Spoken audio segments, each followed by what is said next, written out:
Mas madali at less hassle. Panggagamot ng tradisyonal na healer na si Maestro Verbo. Aba, pwede na rin maganap through online. Kung paano ito ginagawa, alamin sa report ni Jel Manalo.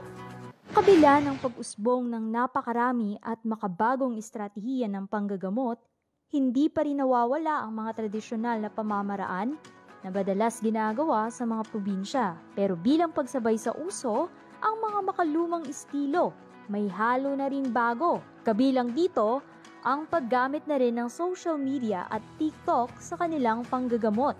Gaya na lamang ni Mark Casabuena, residente ng lungsod ng Maynila, na kilala sa TikTok bilang Maestro Verbo. Sinasabing nagagamot daw niya ang mga pasyenteng may pisikal o espiritual na karamdaman kahit sa video call lamang. Ayon kay Mark, napapalayas niya ang mga masasamang espiritu na sumasapi at nagpapahirap umano sa kanyang mga pasyente. Kwento ng kanyang mga kliyente, mas pinipili nila si Mark dahil agad na nawawala ang kanilang iniindang karamdaman kumpara sa mga doktor. Isa na rito si Aling Nena na talagang dinayo pa si Mark para lamang ipasuri ang masamang pakiramdam. Nagsimulaan niya ito dahil sa posibleng pagkainggit sa kanya ng mga kaibigan at kasama sa bahay, dahilan para siya ay isumpa. Nang magsimula na ang gamutan, napag-alaman na ang kanyang sakit ay dulot nga ng kakilala na may galit sa kanya.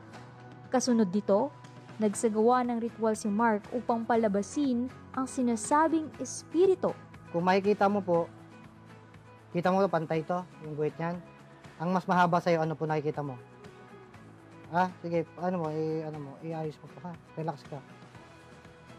Pagpantay mo itong maayos, and then yan. Anong mas mahaba? Kasi po, nakikita ko, ito. Pero makalipas ang ilang minuto, ay hindi na itinuloy dahil umano'y nag-agaw buhay ang pasyente. Sige po. Basta sundin niyo lang po yung advice ko na pagdadasal sa araw-araw. Isasend ko po yung dasal sa inyo mamaya. Message niyo po ako sa Messenger ba o sa Facebook page o sa para ma-send ko po sa inyo yung dasal. Bahagyang umalwa naman ang pakiramdam ng pasyente at sinabing irerekomenda niya rin ito sa mga kaibigan o kakilala na may sakit. Giit pa niya, ayaw niyang magpakonsulta sa doktor at kay Mark niya agad na isipang magpagamot. Kung meron man humihingi ng tulong, ilalapit ko kay boss para makatulong ako na mapagaling yung tao. Ikinuwento naman ni Mark na nagsimula ang kanyang regalong panggagamot noong 17 taong gulang pa lamang siya. Dahil sa dami ng kanyang parokyano, ay naisipan niyang gawin na rin ito online upang kahit paano ay matugunan ang pangangailangan ng iba pang mga pasyente. Nung time na yon, hindi pa siya totaling araw-araw na katulad na ngayon. No? Kasi nung araw-araw na panggagamot ko, ginampanan ko siya nung nagkaanak na ako eh. So tinalikuran ko na kasi yung mga ginagawa ko sa buhay.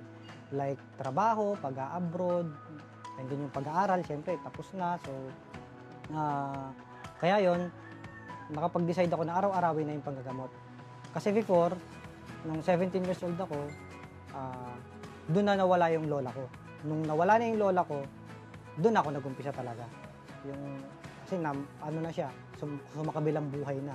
So doon na nag-start lahat yun. Pero nung time na yun, medyo paisa-isa, pabugso-bugso. So that time, hindi pa naman kasi rin uso yung, pagkakaalam ko, hindi pa ganun ka-uso yung internet. Sa ngayon, halos araw-araw ay may dumudulog sa kanya.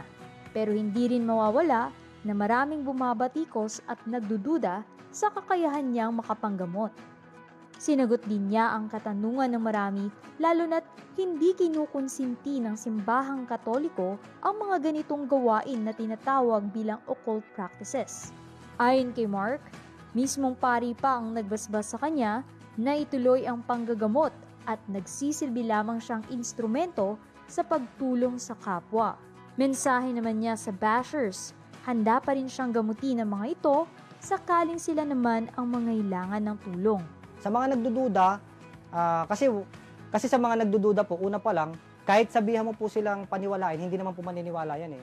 Unless kung siguro darating ang time na wala na silang makapitan, wala na silang malapitan, so wag silang mahiyang lumapit sa amin. Pwede rin naman nilang subukan.